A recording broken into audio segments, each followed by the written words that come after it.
Welcome to this explainer. Today we're diving straight into an absolute masterpiece of literature, Munshi Premchand's iconic tale, Do Bailon Ki Katha. Now, on the surface you might think, okay, this is just a simple, rustic story about two oxen trying to navigate life in a village. But when we actually peel back the layers, what we find is a profound, hard-hitting commentary on the Indian independence movement and really the universal human desire for liberation. So, let's jump right into it and explore the hidden depths of this classic. To really wrap our heads around this story, we first have to understand the genius behind it, the legendary Munshi Premchand. Born back in 1880, he wasn't just sitting on the sidelines watching history happen. He was deeply entrenched in the socio-political fabric of India. And what's absolutely fascinating is that he literally walked away from a secure government job during the non-cooperation movement. It was a huge risk, but he made this conscious choice to dedicate his writing entirely to the struggles of marginalized farmers, everyday laborers, and that massive quest for national independence. He basically used his pen to give a voice to the voiceless. And right at the core of this masterpiece is a really powerful idea, perfectly captured by the poet Suryakant Tripathi Nirala. Prose is the language of the struggle of life. That is exactly what Premchand is doing here. He's not writing some escapist fantasy for us to just tune out. He's using prose to document the gritty, relentless, real-world struggle for dignity and freedom. Every single word he puts down is a reflection of the battles people were fighting in real life. Premchand actually sets the stage with kind of an unexpected philosophical question about animals. Think about the poor donkey for a second. It has this supreme tolerance, right? It literally never gets angry no matter how awful its food is or how hard it's worked. And yet, society views the donkey as a complete fool. They just get a really bad rap. But on the other hand, look at the ox. The ox is sometimes stubborn, it occasionally fights back, lowers its horns, and actually shows dissatisfaction when it's pushed too far. And because of that resistance, the ox is ranked slightly higher in the animal hierarchy. So why is that? Well, Premchand is making a much larger point here, and the absolute crucial takeaway is the danger of extreme tolerance. In the text, he makes this striking comparison relating that unquestioning, submissive nature of the foolish donkey to the plight of Indians living in places like Africa during colonial times. These were hardworking, polite, peaceful people, and yet they were brutally mistreated and subjugated. Premchand is basically telling us that in a cruel, unjust world, being too tolerant, swallowing every single insult without a fight, is actually a massive disadvantage. It completely strips you of your dignity. Okay, so let's meet our protagonists and see how this all plays out. Hira and Modi. These are two sturdy, beautiful, incredibly hardworking oxen. Under the care of a really kind farmer named Juri, Hira and Modi weren't just treated like beasts of burden. Not at all.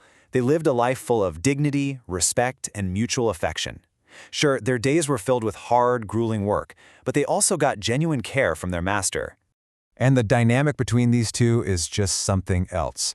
They shared this profound, almost telepathic bond. They communicated in a mute language, perfectly understanding each other's thoughts without making a single sound. When they were yoked to a cart or a plow, each one would silently try to take the heavier burden onto his own shoulders, just to spare his brother. At the end of a long, exhausting day, they'd lick and nuzzle each other to relieve the fatigue. They were this perfect, unified team, completely devoted to one another. But, as you know, in all great stories, the idyllic life has to shatter at some point. And that brings us to the inciting incident. Juri decides to send Hira and Modi off to his brother-in-law, a guy named Gaya, to help out with his fields. The problem? The oxen don't understand the logistics of this arrangement. To them, it feels like the ultimate betrayal. They assume Juri has just ungratefully sold them into servitude. They're sitting there wondering why they're being punished when they gave him literally nothing but their absolute best. And once they actually arrive at Gaya's house, the whole allegory of colonial subjugation just becomes crystal clear. I mean, the oppression is instant. They are thrown into relentless, heavy labor, beaten and insulted the second they show any kind of dissatisfaction, and then fed only dry, tasteless fodder. No oil, no grain, absolutely zero care. It represents a complete, devastating loss of dignity and respect. This brings up a quote that brilliantly illustrates the emotional toll of oppression. The text poignantly states, "The pain of injured pride was already there, and on top of that, they were given dry fodder."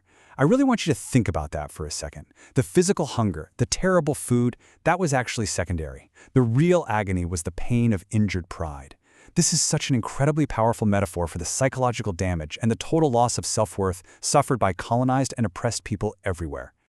But look, even in the absolute darkest moments, humanity somehow finds a way. For Hira and Modi, the spark of rebellion comes from the most unexpected ally you could imagine. In Gaia's house, there's this little girl who is constantly being abused and beaten by her stepmother. Recognizing their shared suffering, that mutual helplessness, she sneaks out into the pitch-black night just to offer the oxen 2 small pieces of bread. Now, this actually leads us to a pretty fascinating logical puzzle. Let's think about this. How could just 2 tiny pieces of bread from a child possibly satisfy these incredibly large, starving animals? I mean, physically, it wouldn't even make a dent in their hunger. So what was really happening here? The answer to that question reveals the entire heart of the story. As the text notes, even here, a noble soul resides. It had absolutely nothing to do with physical calories. That bread represented emotional nourishment. It was this profound realization for the oxen that love, empathy, and kindness actually still existed, even in this incredibly cruel, oppressive environment. That tiny, simple gesture created an unbreakable alliance, born out of shared trauma and mutual compassion. And it's exactly this profound bond that sets the stage for their great escape. Seeing their utter misery, the little girl bravely decides she's going to untie their thick ropes. Hira and Modi actually hesitated first. They're terrified that she is the one who will be severely punished for letting them go, but she takes the risk anyway. She unties them and then loudly creates a diversion, shouting that the oxen are running away. This act of immense bravery launches Hira and Modi into the dark, setting them on their perilous path toward freedom. But as Prem Chand so masterfully illustrates, escaping one immediate oppressor is literally only the very first step in the long fight for true liberation. Almost as soon as they're free from Gaia, they run out of the frying pan and straight into the fire. They find their path completely blocked by a massive, terrifying, elephant-sized wild bull charging right at them. The journey to freedom is clearly never just an empty, open road. Faced with this absolute monster, Modi realizes that running away is pure cowardice, and honestly, they'd probably be killed anyway. So he communicates a desperate but brilliant strategy to Hira. The only solution is that we both attack him together. This moment right here highlights the absolute necessity of unity against overwhelming odds. Whether it's 2 oxen fighting a wild bull or a colonized nation fighting an empire, fragmented resistance fails. Only unified, synchronized action can defeat a massive threat. So they valiantly defeat the bull, fighting as one. Incredible, right? But the system is rigged against them. Their struggle is far from over. They are soon captured again and locked inside a kanji house, a brutal cattle pound. This place is basically a prison filled with starving, half-dead animals. Buffaloes, horses, donkeys, all just lying on the ground. These are creatures that have completely surrendered to their fate. They've just given up the fight entirely. For Hira and Modi, this is rock bottom. They have been stripped of everything. They're denied food for an entire day. In their utter desperation and starvation, they're reduced to licking the salty mud walls of their prison enclosure. It is a stark, heartbreaking depiction of extreme systemic deprivation, designed specifically to break their spirit and force them into submission, exactly like the other animals in there. And this brings us right to the core thesis of Prem Chand's enduring masterpiece. Freedom is not easily achieved. It requires constant struggle. Freedom isn't just handed to you because you were polite. It doesn't come gracefully, and it definitely doesn't come quietly. It demands repeated, relentless, and unified resistance against every single obstacle that tries to put you in chains. So as we wrap up this explainer, I want to leave you with one final thought to really reflect on. Where do we see this continuous struggle for dignity, unity, and freedom playing out in our society today? The battle between simply being a tolerant donkey and actually fighting for the dignity of a free life, that's not just some historical allegory, it's literally happening around us right now. Thank you so much for joining me, and keep exploring the incredible hidden layers of the literature all around you.